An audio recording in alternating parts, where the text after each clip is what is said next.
চা প্রেমীদের কাছে এই জায়গাটি স্বর্গের মতো। লাইফে একবার হলেও এই লোকেশনে চা খাওয়ার ইচ্ছে প্রত্যেকটি টি লাভারের থাকে। মেঘ, বৃষ্টি আর পাহাড়ের ভেতর চায়ের অথেন্টিক স্বাদ নিতে রওনা করি চায়ের স্বর্গ দার্জিলিং এর উদ্দেশ্যে। সময়ের মূল্য অনেক বেশি, তাই মাত্র 1 মিনিটে আপনাদের এক্সপ্লোর করে দেখাবো।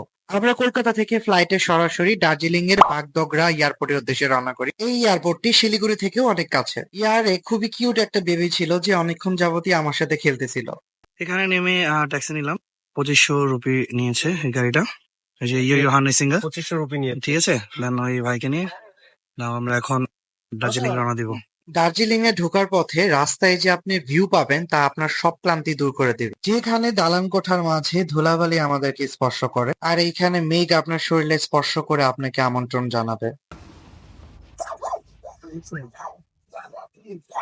আমাদের মেন উদ্দেশ্য পূরণের লক্ষ্যে একটি লোকাল টি স্টোরে আমরা দাঁড়াই। মেঘের চাদরে ঢাকা বিশাল পাহাড়ের উপর এইভাবে চা খাওয়ার ড্রিম প্রত্যেকটি টি লাভারেরই থাকে। হোটেলে প্রবেশ করতেই বৃষ্টি শুরু হয়ে গেছিল, আর হোটেলের জানলা থেকে যে ভিউ দেখা যাচ্ছিল তা বলে বোঝানোর মতো না। হোটেল রুমের ভেতরেও অনেক চা ছিল, আর আমরা আবারও চা খেতে খেতে দার্জিলিং এর বৃষ্টি আর মেঘের ফিল নিচ্ছিলাম। সন্ধ্যা হতেই আমরা দার্জিলিং এর স্ট্রিট ফুড ট্রাই করার জন্য বের হয়ে যাই। আর এটা মল রোডের পাশে, আর এইখানে অনেক রকমের স্ট্রিট ফুড দেখতে পারবেন, যার অনেকগুলোই হয়তোবা আপনারা আগে কখনোই ট্রাই করেননি। খাবার দাবার শেষ করে চলে যাবেন মল রোডে, যেখানে আপনারা দার্জিলিং এর রাতের অপরূপ সৌন্দর্য অনুভব করতে পারবেন।